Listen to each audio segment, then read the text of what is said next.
Hare Krishna. So we are in chapter 3 and we are in the 10th verse of chapter 3. So last class we saw about the karma kanda activities, or here Arjuna asked the question whether renunciation is better or action is better.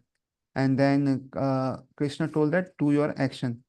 It is better than being in action. And then he also discouraged that premature renunciation is not good, and therefore don't become a pretender, but a sincere person is one who tries to control the senses and does karma yoga. And then he said that do your prescribed duty. And then he told that if you do work for Vishnu, then you will avoid bondage. So now, today's section from 10 to 16, which we are going to see, it is from Karma Kand to Karma Yoga. So the different sacrifices are given, and then it is told that how we may do sacrifices and then be happy in this material world. And the cycle of sacrifice is also given. So let us see how it goes. So let's take the verse number 10. सह यज्ञा प्रजा सृष्ट्वा पुरुवाचा प्रजापिता अनेना प्रसविष्यध्वम् एष एषवो अष्ट ईश कामधुक्. Saha, along with yajna, sacrifices, praja, generation, sishwa, creating, pura, anciently, vacha said, Prajapati, the lord of creatures, anena, by this, prasavisyadvam, be more and more prosperous, esha, this, were, your, astu, let it be, ishta of all desirable things, kamaduk, bestower.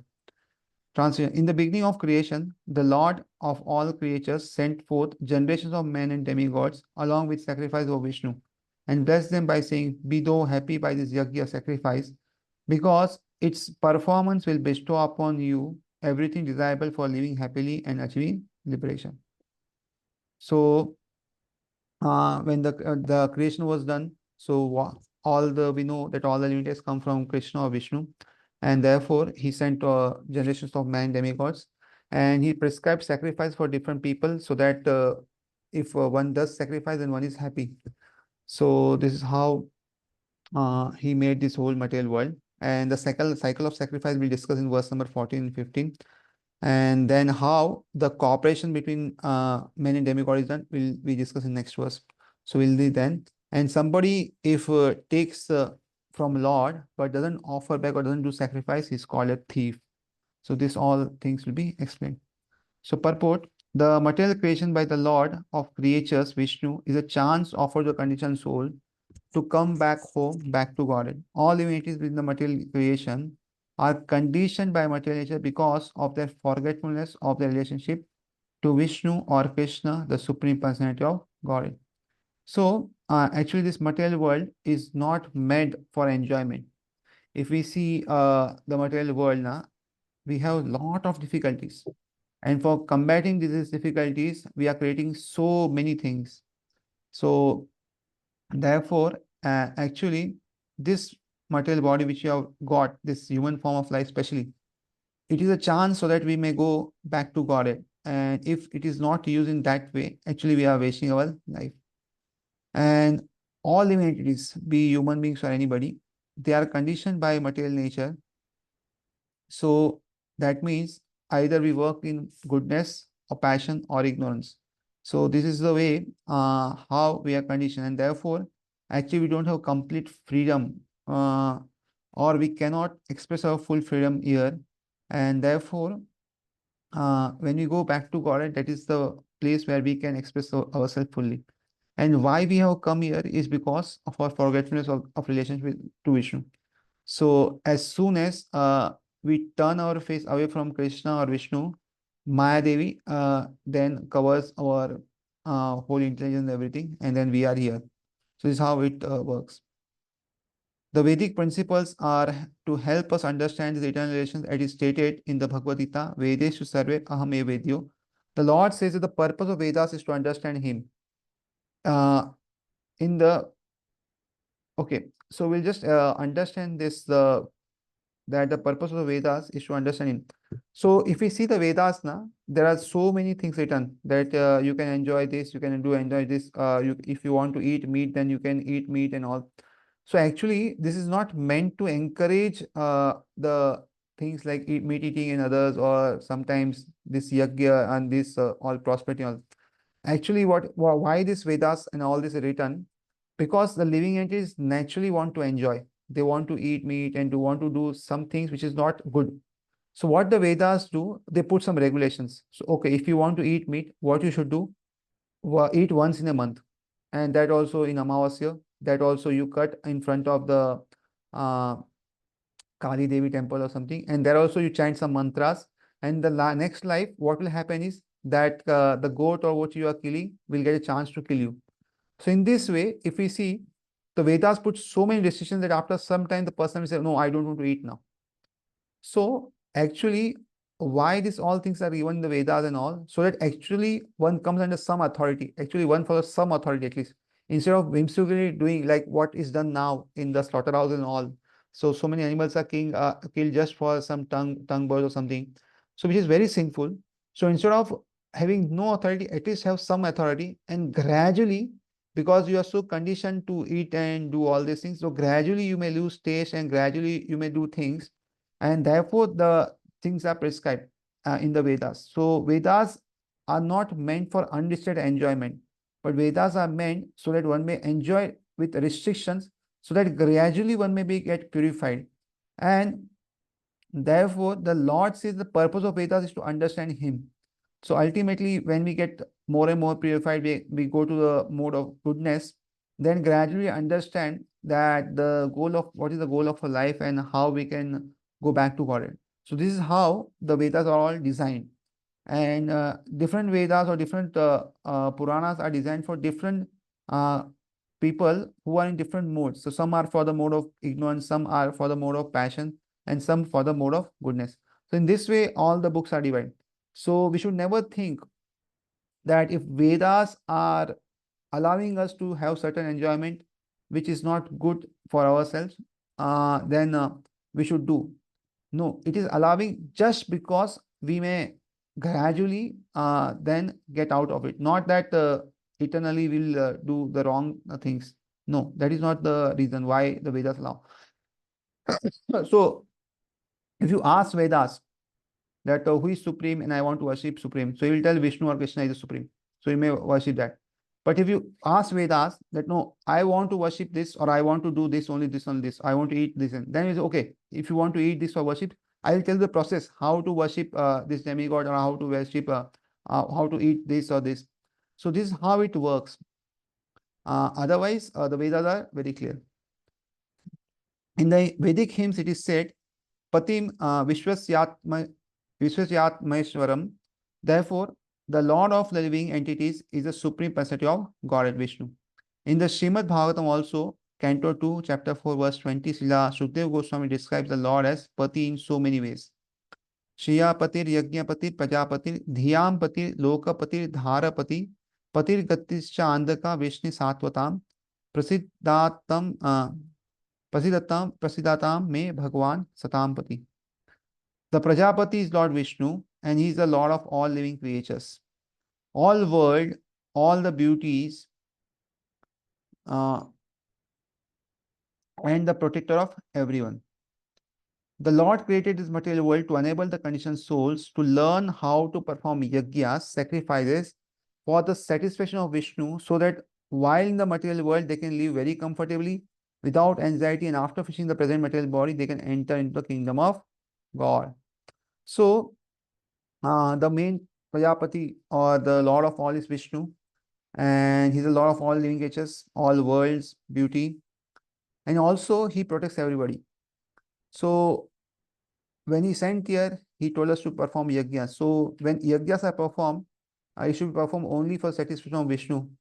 Otherwise, then it will not produce maximum result. And also, when yajnas are performed, you also get material prosperity. But actual reason why the yajnas are performed is so that we may get out of the material world and go back to Godhead. That is the reason why yajnas are performed. But as a side benefit, it also gives us so many material things also, like somebody wants wealth, somebody wants good progeny, somebody wants good husband or wife, or somebody wants that unrivaled kingdom or followers, anything. So Vedas also, yajnas also give all these things, but the main purpose is to go back to Godhead. That is the whole program for the conditioned soul. By performance of yajna, the conditioned souls gradually become Krishna conscious and become godly in all respects. So, when one does yajna, so actually the yajna is done because somebody wants something. But while doing the yajna, there are so many processes. So there are so many mantra is chanted, and so many things are done. So that purifies the person gradually while chanting all the mantras and offering everything to Lord. And that when one person get purified gradually, then he can become Krishna conscious ultimately. In the age of Kali, the Sankirtan Yajna, the chanting of the names of the God, is recommended by the Vedic scriptures, and this transcendent system was introduced by Lord Chaitanya for the deliverance of all men in this age. So, in this age, uh, most of the yajnas are cannot be performed because of lack of ingredients, lack of brahmanas who can chant Vedic mantras and all, and lack of time also because we have very limited time. Previously, people had so much of time that the yajnas would go for years and years and they could sit. But nowadays, what yajna we do may last for 1 hour, 2 hour, maybe 1 day, 2 day, 3 day, but not much more. And also, the Indicans are not so pure, and the Brahmanas who chant, they also don't know so many mantras perfectly. So, and therefore, the best yajna is Sankirtan yajna, chanting the names of Lord. And chanting of the names of Lord actually gives much more result than performing all the other yajnas in Satyug, Dwapar, or Tretayug. And therefore, it is recommended in Vedic scriptures that one do this. And who had introduced this Sankirtan yajna? By Lord Chaitanya. So, Lord Chaitanya is none other than Krishna himself who has introduced this Sankirtan yajna. And therefore, uh, it is the most beneficial. Sankirtan, Yajna, and Krishna consciousness way go well together. Um, Lord Krishna, in his devotional form as Lord Chaitanya, is mentioned in the Srimad Bhagavatam as follows: the special reference to the Sankirtan Yajna. Krishna Varnam Tisha Krishnam Sangopangasta Pashadam Yagne Sankirtana Prayed Yajanti Hi Sumedasam. In the age of Kali, people who are endowed with sufficient intelligence will worship the Lord who is accompanied by his associates by performance Sankirtan Yajna. Other yajnas prescribed in the Vedic literatures are not easy to perform in the age of Kali, but the Sankirtan Yajna is easy and sublime for all purposes as recommended in the Bhagavad also. So, in this age, people who have some intelligence, they worship the Lord, and who is the Lord who is accompanied with associates and he performing Sankirtan Yajna. So actually other yajnas, as I told, it is not easy to perform in this age, very, very difficult. And therefore, chanting the holy name is the most easy and most sublime. So this is also recommended in Bhagavad Gita. Therefore, we are reading this. So we should actually chant the holy names daily whenever we have time and wherever the our mind permits us. And gradually, we should uh, learn to train our mind in a way that it does continuous chanting. That is Satatam Kirtayantu Mam Yatadasta Dridavata Namasyantas Chamam Bhaktya Nitya Yukta Upasate. So this is verse number 9.14. Always chanting my glories and doing with great determination, bowing down before me with great devotion. These great souls perpetually worship me. So this all devotees, they are worshipping Krishna continuously. And this is what is the goal of our life. So last year we had, I think we all saw a video where his name is Gopal Krishna Goswami Maharaj was performing Aarti even in his sleep. So this is the stage where we should reach where in our sleep also we could unconsciously constantly chant the holy name or do all the arti and all. So that video become very viral. If one gets opportunity, one should see that and understand that how deep it can go. And it can cross even the mode of ignorance, that is sleep.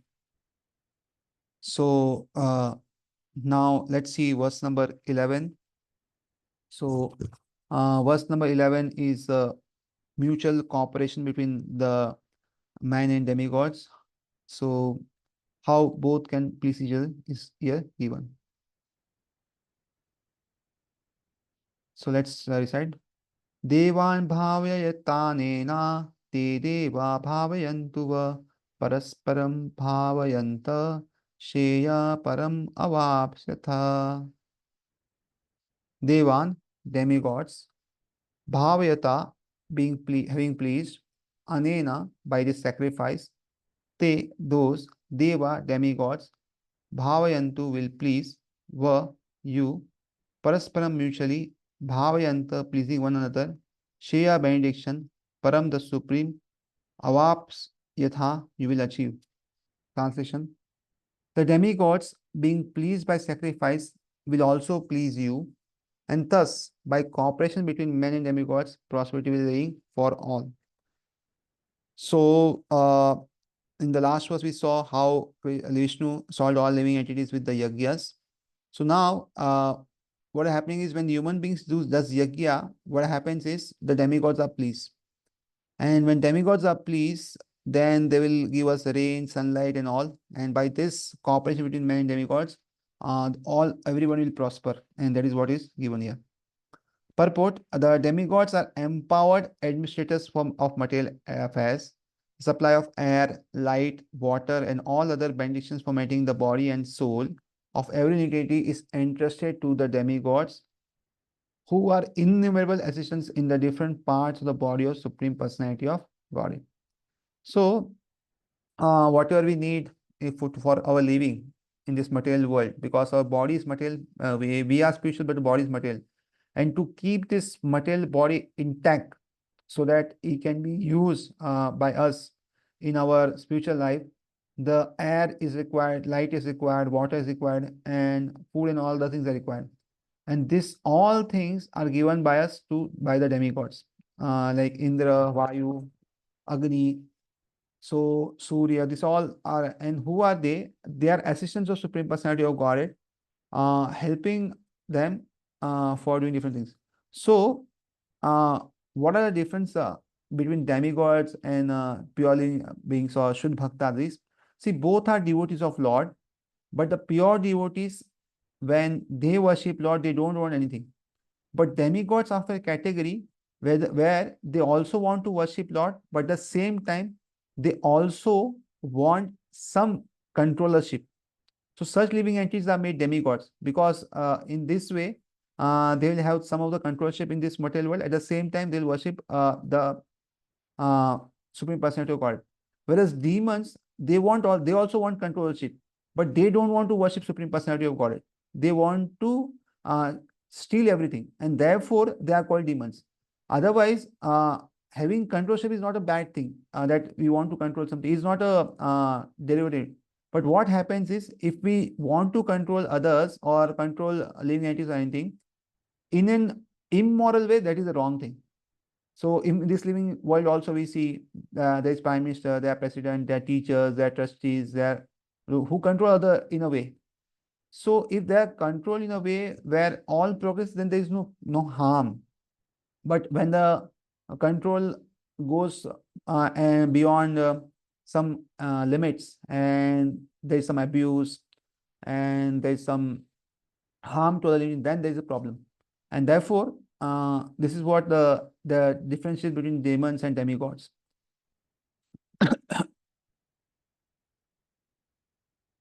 The pleasures and displeasures depend on the performance of yajnas by the human being. So, when the demigods are happy or unhappy, they are depend on the how human beings perform yajnas. Some of the yajnas are meant to satisfy particular demigods, but even in so doing, Lord Vishnu is worshipped in the yajna as the chief beneficiary. So, if we see so many different yajnas are done for different demigods, but if we see whatever yajna is done, whomever demigod is worshipped, the main beneficiary is Vishnu. If we see all the different yagyas which are performed like Kal Sarpadosh or Shraddha, any Shad or anything, if we see all the mantras will be Narayan, Vishnu and all. Even if we do Ganesh Arti also last, if we chant the Hare Ram, Ram Ram, Hare Hare, Hare Krishna, Krishna Krishna, Hare.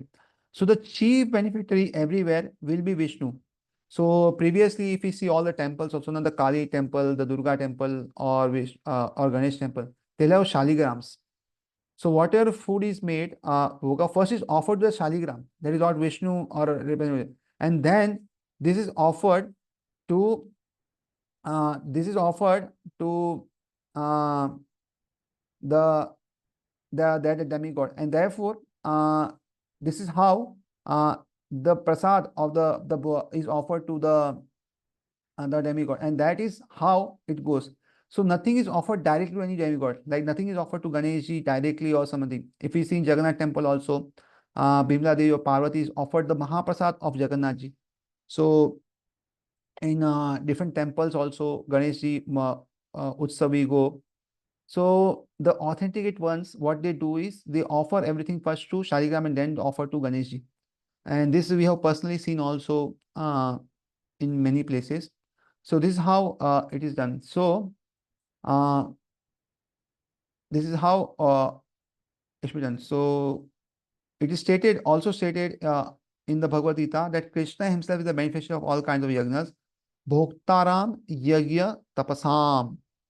Therefore, the ultimate satisfaction of the Yagyapati is the chief purpose of all yagyas. When these yagyas are perfectly performed, naturally the demigods in charge of the different departments of supply are pleased, and there is no scarcity in supply of natural products. Therefore, when Krishna is pleased, then what happens is then everybody is pleased. So when these yagyas are performed perfectly, then all the demigods, our different departments are pleased. And see the main point, then there is no scarcity in supply of natural products. So when we see there is scarcity of natural products, it is not due to overpopulation. What commonly it is said that it is overpopulation. No, because people in generally are becoming atheistic. They are not worshipping gods, or they are not even worshipping demigods. Therefore, demigods are restricting the supply of food and all the natural products. If you see previously in the time of Nanda Baba and all, they were simple coward men. But that time there was no scarcity of anything. Why? Because of their pious nature. They would worship Krishna, they would worship the different demigods. They were doing Indra Yagya every year. So why by this? There is natural supply of all the raw materials. Even when the earth is pleased because of the pious nature, the earth will supply unlimited amount of gold, silver, and all the other whatever diamonds and everything we need. Because people are becoming impious, the earth is withdrawing everything, and therefore nowadays we see that for getting some gold, one has to dig so down in the earth, and this is a direct connection. And we see in the case of Yudhishthira Maharaj also, in the case of Parikshit Maharaj also, in their kingdom, there were not even mental anxieties. The rain used to fall in night so that the people are not disturbed. And people don't used to know where there is scarcity of water or anything. If the rain doesn't come for 11 years, still there was ample water. In the 12th year, they will come to know there was no rain for last 11 years. That was the supply of all the products in that time. And therefore, we should understand that if there is scarcity of some products, that means people are impious and they're doing wrong activities there, and therefore this will happen. And therefore, when the Kali Yuga will grow further, there will naturally be scarcity of all the things, including food, which we can see now also. Performance of yagyas has many side benefits, ultimately leading to the liberation from the material bondage. So, by doing performance of yagyas, the main goal is to go out of the material world. But the same time, one gets material prosperity and all also when one does yagya. So these are all the side benefits which we get. By performance of yagyas, all activities become purified, as is stated in the Vedas. Ahara Shuddho Sattva Shuddhi, Sattva Shuddho Dhruva Smriti, Smriti Labdva Sarvagantitam Vipramoksha. So this is a very good chain reaction. We should understand this and try to apply in our life. By performance of yagyas, one eatable becomes sanctified. So when we do yagya, our whatever we eat becomes sanctified. And by eating sanctified foods of one's very existence becomes purified. So when we eat sanctified food, our existence becomes purified. And by the purification of existence, finer tissues of memory becomes sanctified.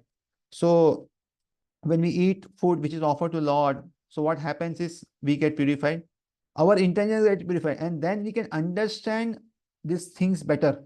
So for understanding even the spiritual knowledge, we need finer tissues in our memory, which can help us. And this can be done only when what we eat is very good, very sanctified. And therefore, it is being told that whatever we eat should be offered to the Lord, so that it becomes prasad and eat prasad. Therefore, our finer tissues are being nourished, and therefore we can understand the Bhagavad Gita, Bhagavad, and all the things. And when the memory is sanctified, one can think of the path of liberation. So when the memory is sanctified, then one can think that, oh, I need self-realization. I want to go back to God. And all this combined together lead to Krishna consciousness, the great necessity of the present day society. And all together, we all together lead to Krishna consciousness. And actually, this is a great necessity for today's society, where people don't know what to do, what not to do, and are misled in so many ways, in so many places.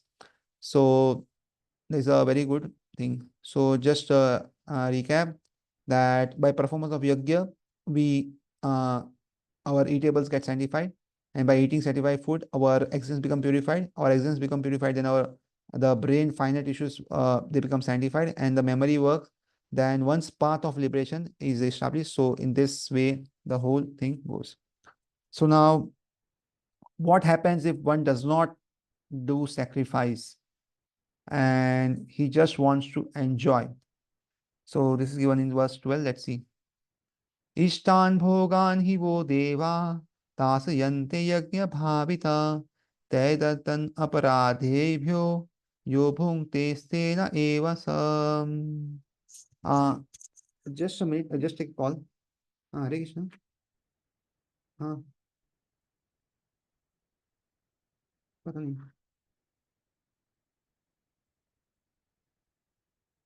अरे हाँ, उससे बात करो ना.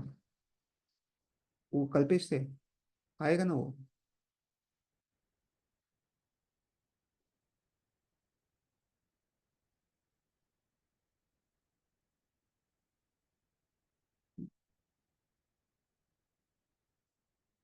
Hare Krishna, just a minute.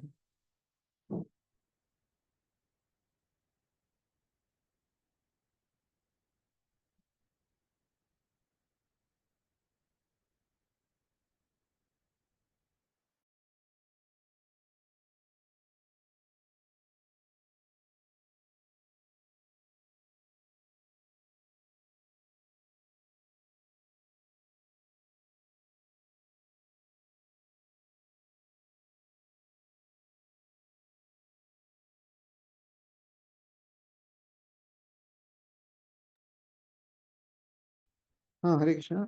Sorry for the disturbance. So, yeah.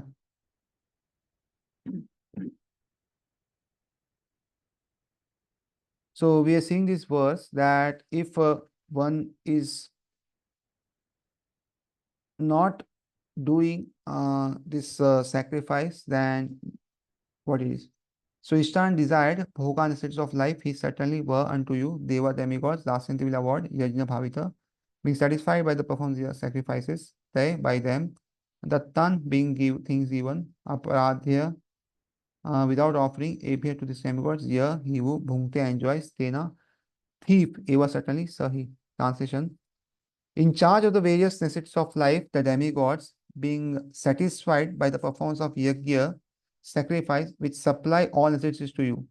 But he who enjoys such gifts without offering them to demigods is, in return, is certainly a thief. So, uh, uh, so there are different in charges of various necessities in life, and they're certified in yajna. And one who enjoys this gift without offering the demigods anything is a thief. So when we get light, when we get air, when we got water, actually we are a debtor. We need to do something for them, and that is, yeah, perform yajna. If we are not doing, that means we are a thief. And therefore, in this world, majority people actually are thief because actually they don't do anything in return. The purport: the demigods are authorized supplying agents on behalf of Supreme Personality of Godhead Vishnu. Therefore, they must be satisfied by the performance of prescribed yajnas. In the Vedas, there are different kinds of yajnas prescribed for different kinds of demigods, but all are ultimately offered to Supreme Personality of Godhead. So, uh, the position of different supplying things are given to demigods, and the demigods are pleased by sacrifice. And these different kind of sacrifice are given by in the Vedas for different demigods. And ultimately, everything is offered to Supreme Personality of Godhead. So this is the cycle. So for one who cannot understand what the personality of God is, sacrifice to demigod is recommended. So one who is directly devotee of Krishna Vishnu, he should he can he if he doesn't do all the sacrifices, okay, because he's being Supreme Personality Godhead, and all the demigods are part and parcel of the Supreme Personality Godhead. But for who does not believe in Supreme Personality Godhead, or who has no understanding, then they may worship different demigods, and that is recommended. So it is like if uh, if one does not accept Supreme Personality of Godhead, at least one should accept the different demigods so that his ongoing spiritual progress will go on. So one should not become an atheistic, otherwise his whole spiritual life is ruined. According to different material qualities of the persons concerned, different type of yajnas are recommended in the Vedas. So this also, which yajna should be done by which person is also depend on what qualities we have. Are we in Sattvagun, Rajogun, Tamagun, what we are in, and therefore different yajnas are recommended. So worship of different demigods is also on the same basis, namely according to different qualities. Uh, so this also depends on how which guna we are or which guna devta is.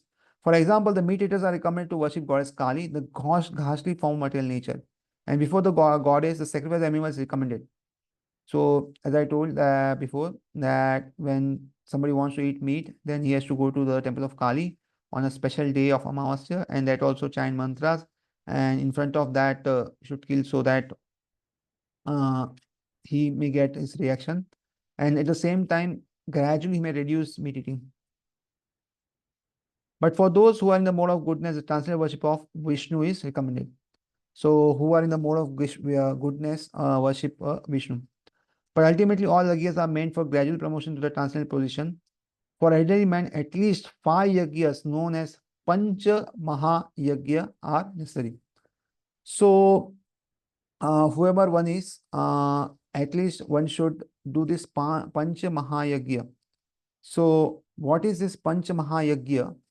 So, one is the Brahma Yajna or the Veda Yajna, that is worshipping of knowledge. That is, and this is worship is done through teaching and learning. So when one learns and one teach to others, so this yajna is done. Second is Deva Yajna, that is worship of gods, that is different rituals we do. And this is performed so that we atone that because we kill so many ants, other creatures, knowingly, unknowingly, we do so many things. So this Deva Yajna is done. And then Pitru Yajna is for forefathers, so ancestors. So we care for our elderly parents, we do some rituals, Shada ceremony, all for Pitru. Then next is the Manusya Yajna. So this is done for fellow human beings, like we do charity of food, feeding the poor and all. And last is the Bhuta Yajna for all living entities. So we worship we do this yajna for living entities by providing food and shelter. Like we give some grass to cow or giving some compassion by not killing them. So these 5 yajnas are recommended for everybody. That is Brahma Yajna, worship of knowledge, Deva Yajna, demigods, Pitru Yajna, forefathers, Manusya Yajna, all other human beings, and last is Bhuta Yajna, that is all living entities. So this fine kind of yajnas are recommended for everybody. That is charity, doing some charity to others and all, so that one may gradually be promoted. One should know, however, that all these necessities of life that the human society requires are supplied by the demigod agents of the Lord. Uh, so whatever we need actually is free for us, and is given by demigods. So whatever we are doing, whatever we are manufacturing is actually not of any use if we consider the terms of living. So it only what we do is increasing our economic development. That's all.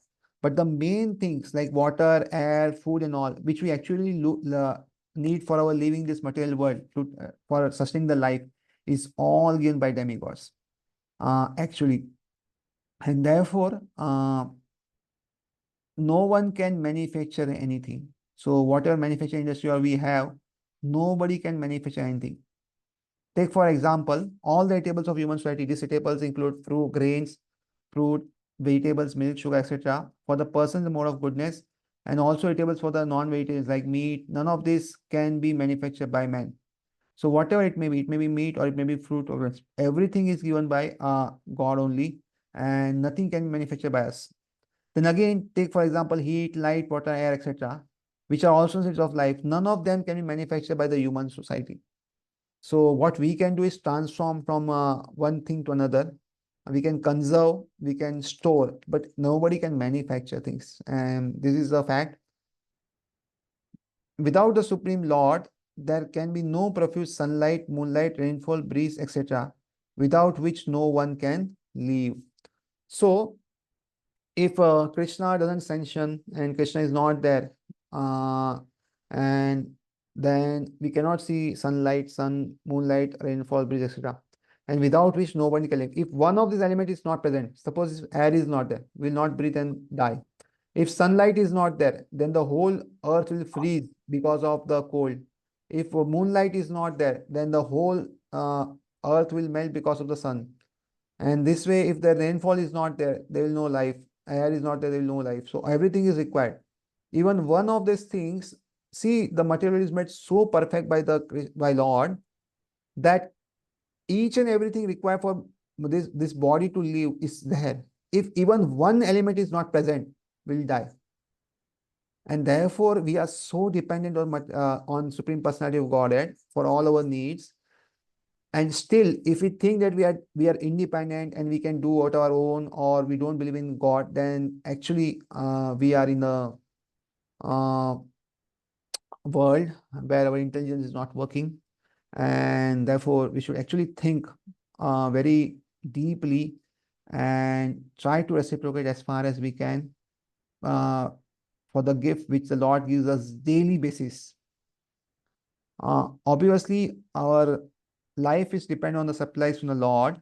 Even for manufacturing enterprise, we require so many raw materials like metal, sulfur, mercury, manganese, and so many essentials, all of which are supplied by the agents of the Lord, with the purpose that we should make proper use of them to keep ourselves fit and healthy for the purpose of self-realization, leading to the ultimate goal of life, namely liberation from the material struggle for existence.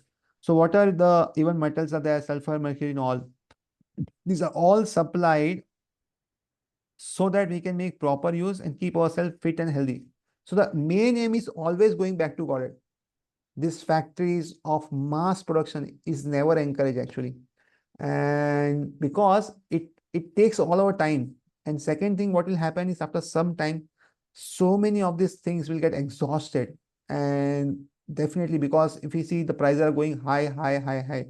Why? Because the cost of taking the metal out from the earth is going high, and therefore after some time there will definitely scarcity, and uh, there will be some problems which we'll see in future life.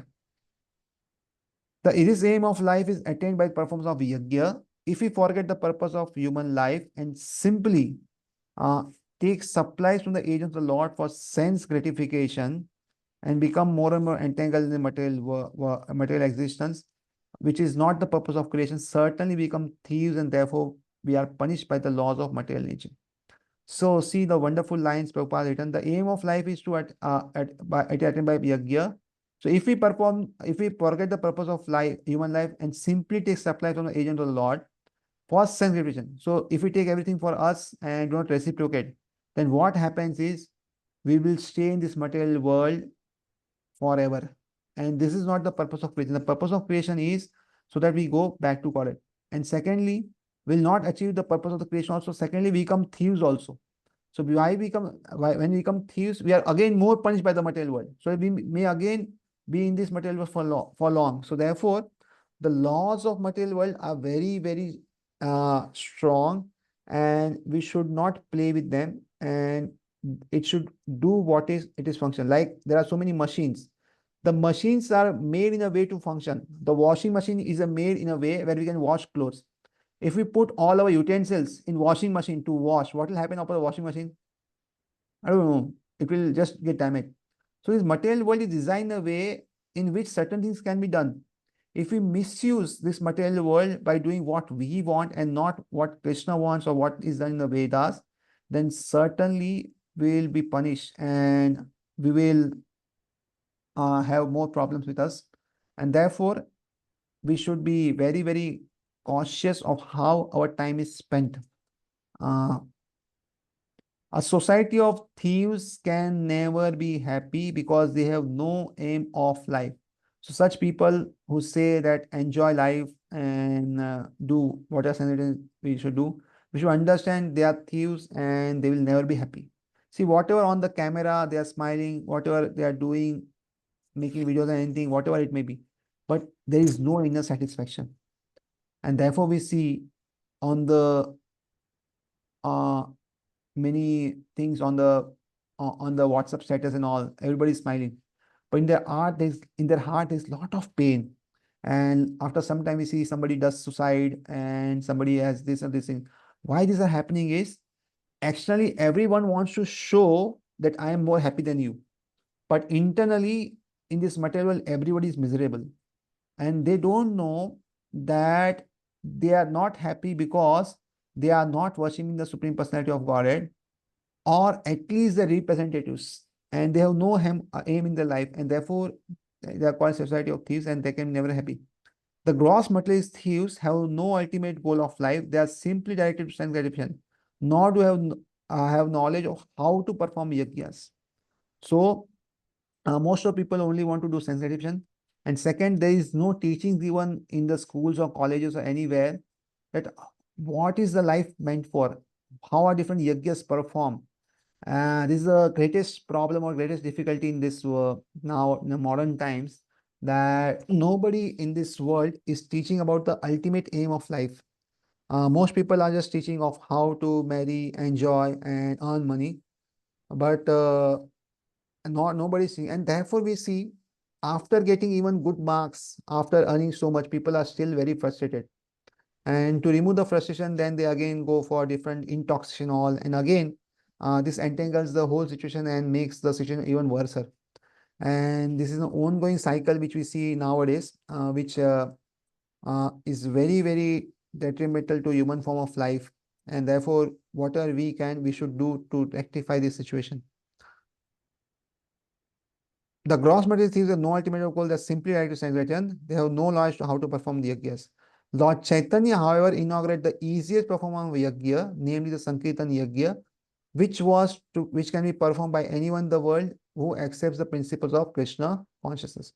So Chaitanya Mahaprabhu is called as the most merciful incarnation of the Lord, because he gave us a Sankirtan yajna by which anybody can perform and be happy in this material world. So one should try to do Sankirtan Yajna as far as possible and try to get out of this material world.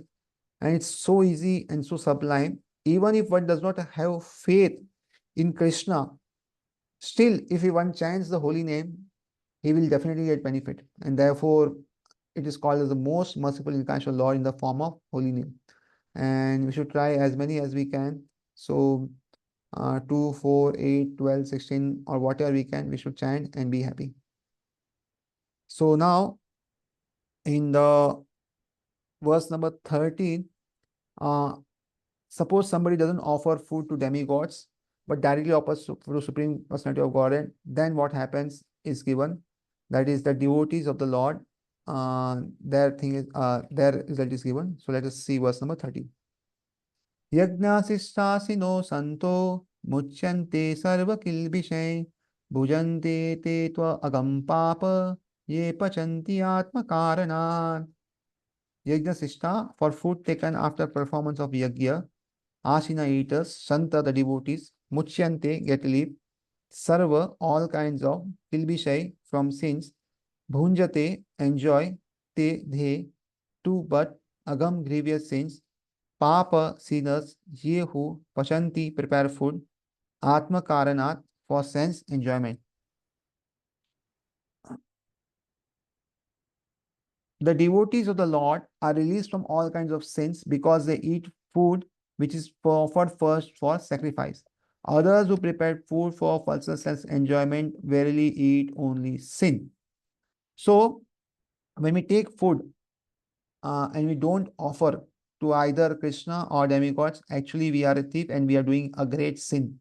Actually, it is sinful, it is a papa, and therefore we should try to avoid this papa. The devotees of Supreme Lord or the persons who are in Krishna consciousness are called santas, and they are always in love with the Lord as it is described in the Brahma Samhita. Premanjana Churita Bhakti Vilochenena Sante Sateva Ritayeshu Vilokayanti. So, the santas being always in the compact of love with the Supreme Personality of Godhead, Govinda, the giver of pleasure, or Mukunda, the giver of liberation, or Krishna, the all-attribute person. So different names are given to the God, like Govinda. Govinda means one who gives pleasure. Mukunda is one who gives liberation, and Krishna is one who's all attractive. So when we see in Bhagavad Gita also, in different verses, different name are given to Krishna and Arjuna. It all signifies a different reason why the name is given. So some aspect or of that personality is being given or the quality is being given there, and we should try to understand as far as possible. Cannot accept anything without first offering to the Supreme Person. Therefore, such devotees always perform yajnas in different modes of devotional service, such as Shravanam, Kirtanam, Smaranam, Archanam. So, devotees of Supreme Personality of Godhead Krishna are always doing yajnas. Like what we are reading now is reading Bhagavad Gita. So, we are doing the yajna of Kirtanam and Shravanam. So, we are speaking and also hearing. So, this is all Kirtanam and Shravanam yajna. Like this, after some time, we'll do smaranam. So whatever we have read, we'll remember again. And then that is called smaranam. And then archanam is worshipping the Lord. This is all we do. So whatever activity we do day in, day out are actually all yajnas. And therefore, our chances of going back to God and get purified is the fastest. And this performance of the yajnas keep them always aloof from different kind of contamination of sinful association in the material world. And because we are doing this godly association, godly yajnas, we don't take association of sinful things. See, in this world, there is no vacuum. If one doesn't worship Supreme Personality of Godhead or demigods, he will worship some actor, somebody, or some ghost, anything. Somebody we have to worship. And therefore, we see there are so many temples of different actors and there's some also for ghosts and all. And therefore, instead of doing all this, actually, if we worship Supreme Personality of Godhead, then actually will be more helpful. And we will also keep away from the consumption of the sinful association of the material world, because in the material world, if we see, everything takes us down. Time also goes and we will deteriorate if we don't take association of Supreme Personality of Godhead devotees.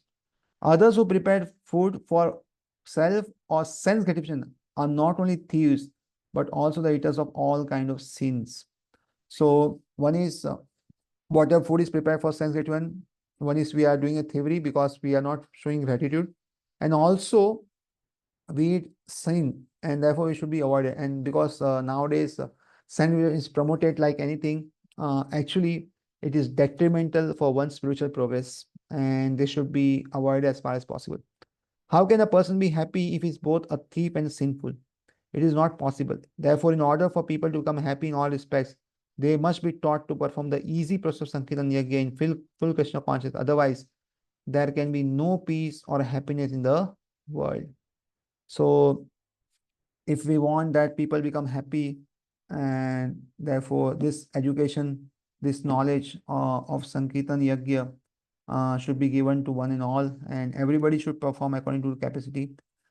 Even if one doesn't have any belief or even one doesn't have any uh, knowledge. Still, if one perform this Sankirtan Yajna, one will definitely be benefited. And gradually, within some time, he'll also get knowledge and other things. So therefore, this should be encouraged. So example is one of medicines. Suppose we don't know what is contained in medicine, still one is getting the benefit. Suppose somebody has fever, so he takes medicine. He will not check the each and every ingredient of the medicine. Let me go to laboratory and check what is problem. Then I will eat. He takes the medicine and get the effect. Like this, the holy name is so pure and sublime. If even one doesn't have the knowledge of how it's working or what is the ingredient, still it will work, and therefore it should be encouraged by all means and by everybody. So now, verse number 14 and 15, this is a cycle of sacrifice is given. So let us see the cycle. अन्नाद् भवन्ति भूतानि पर्जन्यात् अन्न संभव यज्ञात् भवति पर्जन्यो यज्ञा कर्म समुद्भव. Annat from gains, bhavanti grow, bhutani the material bodies, parjanyat from rains, anna of food grains, sambhava production, yajnat from the purpose of sacrifice, bhavanti become possible, parjanya the rain, yajna performance of yajna karma prescribed is sambhava born of.